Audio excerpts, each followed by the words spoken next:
ನಮಸ್ಕಾರ ರೀ ಎಲ್ರಿಗೂ. ಇವತ್ತು ನಾನು ಕ್ರೀಮಿ ಟೆಕ್ಸ್ಚರ್ ಬರುವಂಥ ಮೆಂತ್ಯ ಸೊಪ್ಪಿಂದ ಪಲ್ಯ ಹೆಂಗೆ ಮಾಡೋದಂತ ತೋರಿಸ್ತಾ ಇದ್ದೀನಿ. ಭಾಳ ಚೆನ್ನಾಗಿರುತ್ತೆ, ತುಂಬ ಚೆನ್ನಾಗಿರುತ್ತೆ. ಒಂದ್ಸಲ ಟ್ರೈ ಮಾಡಿ ನೋಡಿರಿ. ಈ ವಿಡಿಯೋ ಯಾರು ಹೊಸದಾಗಿ ನೋಡ್ತಿದ್ರೆ ಪ್ಲೀಸ್ ಸಬ್ಸ್ಕ್ರೈಬ್ ಮಾಡ್ಕೊಳ್ಳಿ, ಹಾಗೆ ನಿಮ್ಮ ಫ್ರೆಂಡ್ಸ್ ಆ್ಯಂಡ್ ಫ್ಯಾಮಿಲೀಸ್ ಕೂಡ ಶೇರ್ ಮಾಡಿ. ಮೊದಲಿಗೆ ನಾನಿಲ್ಲಿ 1 ಕಟ್ ಆಗೋಷ್ಟು ಮೆಂತ್ಯ ಸೊಪ್ಪು ತೊಗೊಂಡು ಸಣ್ಣದಾಗಿ ಹೆಚ್ಕೊಂಡಿದ್ದೀನಿ. ಇದಕ್ಕೆ ಬೇಕಾಗಿರುವಾಗ ಮೇನ್ ಇಂಗ್ರೀಡಿಯೆಂಟ್ ಪ್ರಿಪೇರ್ ಮಾಡ್ಕೊಳ್ಳೋಣ. ಇಲ್ಲಿ 2 ಸ್ಪೂನ್ ಆಗೋಷ್ಟು ಶೇಂಗಾ ಬೀಜ ತೊಗೊಂಡಿದ್ದೀನಿ. ಇದನ್ನು ಚೆನ್ನಾಗಿ ಡ್ರೈ ರೋಸ್ಟ್ ಹುರ್ಕೋಬೇಕು. ಹಾಗೆ 1 ಸ್ಪೂನ್ ಆಗೋಷ್ಟು ಕಡಲೆಬೇಳೆ ಹುರ್ಕೊತಾ ಇದ್ದೀನಿ. ಇವನ್ನೆಲ್ಲವೂ ಅಟ್ ಎ ಟೈಮ್ ಹುರ್ಕೋಬೇಡಿ, ಶೇಂಗಾ ಸಪ್ಪಟ್ಟು ಹುರಿಯೋಕ್ಕೆ ಟೈಮ್ ತೊಗೊಳುತ್ತೆ. ಅದಕ್ಕೋಸ್ಕರ ಫಸ್ಟ್ ಅದನ್ನ ಹಾಕ್ಕೊಂಡ್ಬಿಟ್ಟು ಆಮೇಲೆ ಕಡಲೆಬೇಳೆ ಹಾಕ್ಕೊಳ್ಳಿ. ಆಮೇಲೆ ಸ್ವಲ್ಪ 2 ಸ್ಪೂನ್ ಆಗೋಷ್ಟು ಕೊತ್ತಂಬರಿ ಕಾಳು ತೊಗೊಳ್ಳಿ. ಇದನ್ನು ಚೆನ್ನಾಗಿ ಹುರ್ಕೋಬೇಕು.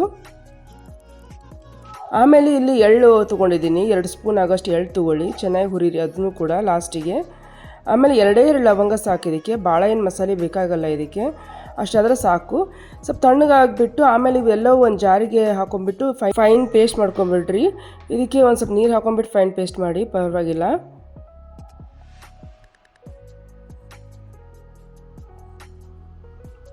ಇಲ್ಲಿ ನೋಡಿರಿ, ಇವಾಗ ನಾನು ಮಾಡ್ಕೊಂಬಂದೇನಿ ನೋಡಿರಿ. ಇಷ್ಟು ಫೈನ್ ಪೇಸ್ಟ್ ಆದರೆ ಸಾಕು, ಇಷ್ಟು ಕರೆಕ್ಟಾಗುತ್ತೆ. ಇದಕ್ಕೆ ಭಾಳ ಈಸಿ ಬಟ್ ತುಂಬ ಟೇಸ್ಟಿಯಾಗಿರುತ್ತೆ. ಒಂದ್ಸಲ ಟ್ರೈ ಮಾಡಿ ನೋಡಿರಿ. ಈಗ ಒಂದು ದಪ್ಪನ ಕಡಾಯಿಗೆ 2 ಸ್ಪೂನ್ ಟೇಬಲ್ ಆಗೋಷ್ಟು ಎಣ್ಣೆ ಹಾಕೊಂಡ್ಬಿಟ್ಟು ಅದಕ್ಕೆ ಫಸ್ಟಿಗೆ ಜೀರಿಗೆ ಹಾಕ್ಕೊತಿದ್ದೀನಿ 1 ಸ್ಪೂನು. ಆಮೇಲೆ ಒಂದು ಪಲಾವ್ ಎಲೆ ಕಟ್ ಮಾಡ್ಕೊಂಬಿಟ್ಟು ಹಾಕ್ಕೊಳ್ಳಿ. ಆಮೇಲೆ ನಾನಿಲ್ಲಿ ಸಣ್ಣದಾಗಿ 3 ಈರುಳ್ಳಿ ಹೆಚ್ಕೊಂಡಿದ್ದೀನಿ, ಅದನ್ನು ಕೂಡ ಚೆನ್ನಾಗಿ ಎಣ್ಣೆಲಿ ಫ್ರೈ ಮಾಡ್ಕೊಳ್ಳಿ. ಆಮೇಲೆ ಬೆಳ್ಳುಳ್ಳಿ 2 ಗಡ್ಡೆ ಬೆಳ್ಳುಳ್ಳಿ ಆಗೋಷ್ಟು ಸಣ್ಣದಾಗಿ ಹೆಚ್ಕೊಳ್ಳಿ, ಸಿಪ್ಪೆಲ್ಲ ತೆಗೆದ್ಬಿಟ್ಟು ನೀಟಾಗಿ ಹೆಚ್ಕೊಳ್ಳಿ. ಹಾಗೆ ಶುಂಠಿ ಕೂಡ ಹಾಕ್ಕೊಳ್ಳಿ, ಇದಕ್ಕೆ ಸಣ್ಣದಾಗಿ ಹೆಚ್ಕೊಂಡ್ಬಿಟ್ಟು ಜಜ್ಜಿಬಿಟ್ಟು ಹಾಕ್ಕೊಂಡಿದ್ದೀನಿ ಇಲ್ಲಿ. ಹಾಗೆ 4 to 5 ಹಸಿಮೆಣ್ಸಿನ್ಕಾಯಿ ತೊಗೊಂಡಿದ್ದೀನಿ. ನೋಡಿ ನಿಮಗೆ ಖಾರ ಎಷ್ಟು ಬೇಕಾಗೋಷ್ಟು ನೋಡಿಬಿಟ್ಟು ಹಾಕ್ಕೊಳ್ಳಿ. ಇದನ್ನ ಇವಾಗ ಲಿಡ್ ಕ್ಲೋಸ್ ಮಾಡಿ ಸ್ವಲ್ಪ ಹೊತ್ತು ಬಿಡಿ. ಇವಾಗ ನೋಡಿ ಸ್ವಲ್ಪ 1 ನಿಮಿಷ 2 ನಿಮಿಷ ಆದಮೇಲೆ ತೆಗೆದುಬಿಟ್ಟು ನೋಡಿ, ಇವಾಗ ಚೆನ್ನಾಗಿ ಎಣ್ಣೆಗೆಲ್ಲ ಫ್ರೈ ಆಗಿದೆ ನೀಟಾಗಿ. ಇವಾಗ ನಾವು ಹಸಿ ಬಟಾಣಿ ತೊಗೊಂಡಿದ್ದೀನಿ, ಒಂದು ಅರ್ಧ ಕಪ್ಪು ಆಗೋಷ್ಟು ಹಸಿ ಬಟಾಣಿ ತೊಗೊಂಡು ಚೆನ್ನಾಗಿ ಎಣ್ಣೆಗೆ ಫ್ರೈ ಮಾಡ್ಕೊಳ್ಳಿ. ಈಗ ಹಸಿ ಬಟಾಣಿ ತೊಗೊಳ್ಳಿ, ನೆನೆಸಿರೋ ಬಟಾಣಿ ಮಾತ್ರ ತೊಗೋಬೇಡಿ, ಚೆನ್ನಾಗಿರುತ್ತೆ ಹಸಿ ಬಟಾಣಿ ಆದರೆ. ನಾನಿಲ್ಲಿ ಟೊಮೆಟೊ ತೊಗೊಂಡಿದ್ದೀನಿ, ಸಣ್ಣದಾಗಿ 3 to 4 ಟೊಮೆಟೊ ಹೆಚ್ಕೊಂಡು ಹಾಕ್ಕೊಂಡಿದ್ದೀನಿ ಇಲ್ಲಿ. ಇದನ್ನು ಕೂಡ ಎಣ್ಣೆಗೆ ನೀಟಾಗಿ ಫ್ರೈ ಮಾಡಿ, ಚೆನ್ನಾಗಿರುತ್ತೆ. ನೀರು ಹಾಕೋಬೇಡಿ, ಹಾಗೆ ಫ್ರೈ ಮಾಡಿ.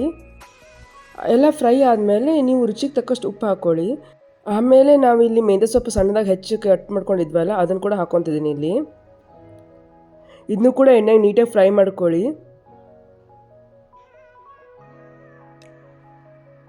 ನೋಡಿ, ಈ ಥರ ನೀಟಾಗಿ ಫ್ರೈ ಮಾಡಬೇಕು, ಅಂದರೆ ಚೆನ್ನಾಗಿರುತ್ತೆ. ಫಸ್ಟಲ್ಲಿ ಎಣ್ಣೆಗೆ ನೀಟಾಗಿ ಫ್ರೈ ಮಾಡಿದರೆ ಟೇಸ್ಟ್ ಮಾತ್ರ ಸೂಪರಾಗಿ ಬರುತ್ತೆ. ಒಂದ್ಸಲ ಟ್ರೈ ಮಾಡಿ, ರೆಸಿಪಿ ಮಾತ್ರ ತುಂಬ ಸಿಂಪಲ್ಲು ಬಟ್ ಟೇಸ್ಟ್ ಮಾತ್ರ ಎಕ್ಸಲೆಂಟ್ ಆಗಿರುತ್ತೆ. ಚಿಟಿಕೆ ಅರಿಶಿನ ಹಾಕ್ಕೊಳ್ಳಿ. ಆಮೇಲೆ 2 ಸ್ಪೂನ್ ಆಗೋಷ್ಟು ಖಾರ ಪುಡಿ ಹಾಕ್ಕೊಳ್ಳಿ. ನೀವು ಖಾರ ಎಷ್ಟು ನೋಡ್ಕೊಂಬಿಟ್ಟು ಹಾಕ್ಕೊಳ್ಳಿ. ನಾನಿಲ್ಲಿ 2 ಸ್ಪೂನ್ ಖಾರ ಪುಡಿ ಹಾಕ್ಕೊಂಡಿದ್ದೀನಿ. ಇವಾಗ ನಾನು ಗ್ರೈಂಡ್ ಮಾಡಿರೋ ಮಸಾಲೆ ಹಾಕ್ಕೊತಿದ್ದೀನಿ. ನೋಡಿ, ಈ ಥರ ನೀಟಾಗಿ ಫೈನ್ ಪೇಸ್ಟ್ ಮಾಡ್ಕೊಂಡಿರ್ಬೇಕು, ಅದನ್ನ ಹಾಕ್ಕೊತಿದ್ದೀನಿ. ಇದಕ್ಕೆ ಒಂದು ಸ್ವಲ್ಪ ನೀರು ಕೂಡ ಹಾಕ್ಕೊಳ್ಳಿ, ಚೆನ್ನಾಗಿರುತ್ತೆ. ಇದಕ್ಕೆ ಹೇಗಿದ್ರು ನೀರು ಹಾಕಲೇಬೇಕು. ಅದನ್ನೇ ಮಿಕ್ಸಿ ಒಳಗಿರೋದನ್ನು ನೀರು ಹಾಕ್ಕೊಂಬಿಟ್ಟು ಹಾಕ್ಕೊಳ್ಳಿ. ಇವಾಗ ಚೆನ್ನಾಗಿ ಮಿಕ್ಸ್ ಆಗೈತೆ ನೋಡಿ. ಇವಾಗ ನಾವು ನೀರು ಹಾಕ್ಕೋಬೇಕು. ಇದಕ್ಕೆ ನಾನು ಮಿಕ್ಸಿ ಒಳಗೆ ಅದೇ ನೀರು ಹಾಕ್ಕೊತಿದ್ದೀನಿ. ಇವಾಗ ಸ್ಲೋ ಆಗಿ ಚೆನ್ನಾಗಿ ಮಿಕ್ಸ್ ಮಾಡ್ಕೊಳ್ಳಿ. ಲಾಸ್ಟಿಗೆ ಪೆಪ್ಪರ್ ಪೌಡ್ರ್ ಹಾಕ್ಕೊಳ್ಳಿ, 1 ಸ್ಪೂನ್ ಪೆಪ್ಪರ್ ಪೌಡ್ರ್ ಹಾಕ್ಕೊಳ್ಳಿ. ಅದನ್ನು ಕೂಡ ಇವಾಗ ಮಿಕ್ಸ್ ಮಾಡ್ಕೊತಿದ್ದೀನಿ ನೋಡಿ. ಇದಕ್ಕೆ ನೀವು ಕಾಜು ಪೇಸ್ಟ್ ಹಾಕೋದಾಗಲಿ, ಕೋವಾ ಆಗಲಿ ಏನು ಕೂಡ ಹಾಕೋದು ಬೇಕಾಗಿಲ್ಲ. ಎಷ್ಟು ಕ್ರೀಮಿಯಾಗಿ ಬಂದಿದೆ ನೋಡಿ, ತುಂಬ ಕ್ರೀಮಿ ಟೆಕ್ಸ್ಚರ್ ಬಂದಿದೆ. ಒಂದ್ಸಲ ಟ್ರೈ ಮಾಡಿ ನೋಡಿ, ತುಂಬ ಹೆಲ್ದಿ ಕೂಡ ಇದು, ಭಾಳ ಚೆನ್ನಾಗಿರುತ್ತೆ. ಒಂದ್ಸಲ ಟ್ರೈ ಮಾಡಿ, ಹೇಗೆ ಬಂತು ಅಂತ ಕಮೆಂಟ್ ಮಾಡಿ. ನೋಡಿ, ಇದು ನೀವು ಚಪಾತಿ, ರೊಟ್ಟಿ, ದೋಸೆ ಕೂಡ ಹಚ್ಕೊಂಡು ತಿನ್ಬೋದು, ಅಷ್ಟು ಚೆನ್ನಾಗಿರುತ್ತೆ. ಇದು ಭಾಳ ಕ್ರೀಮಿ ಟೆಕ್ಸ್ಚರ್ ಇದೆ, ಒಂದ್ಸಲ ಟ್ರೈ ಮಾಡಿ ನೋಡಿ.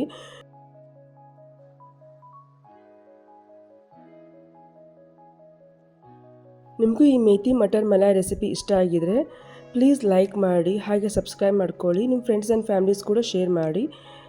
ಮತ್ತೆ ಸಿಗೋಣ ಇನ್ನೊಂದು ಹೊಸ ರೆಸಿಪಿದೊಂದಿಗೆ. Thank you for watching.